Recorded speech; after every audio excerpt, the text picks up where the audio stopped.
রাষ্ট্র গঠনের দিকে আপনাদেরকে ফোকাস থাকতে হবে। সুন্দরগুলো কি ছিল সেগুলোকে আমরা ভাঙতে পারি। না, প্রথমত এটাকে আপনি আপনাদের এর মধ্য দিয়ে আপনার প্রশ্নের মধ্য দিয়ে আপনার সুন্দর মনের টের পেলাম আমি। কিন্তু রাজনীতি বা দেশ গঠনের কাজ কিন্তু সুন্দর কাজ না, কঠিন লড়াই। কঠিন নয়। সেই জন্য জুলাই গণঅভ্যুত্থানের মধ্য দিয়ে জনগণের যে অভিপ্রায়টা ব্যক্ত হয়েছে, এটা বুঝতে পারাটা সবার আগে জরুরি। ফলে আপনি বুঝতে পারছেন কিনা, আমি বুঝতে পারছি কিনা, ধনীরা বুঝতে পারছে কিনা, গরিবেরা বুঝতে পারছে কিনা, যে এর মধ্য দিয়ে একটা সামষ্টিক ইচ্ছা প্রকাশিত হয়েছে।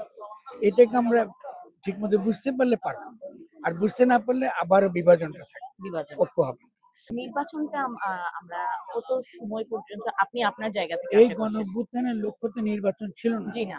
যারা নির্বাচনবাদী ছিল তারা তো পারে নাই। জনগণ এটার দ্বারা যে রায় দিয়েছে, রায়টা হলো নির্বাচনবাদী রাজনৈতিক দলগুলো দেশের জন্য ইতিবাচক ভূমিকা রাখে না।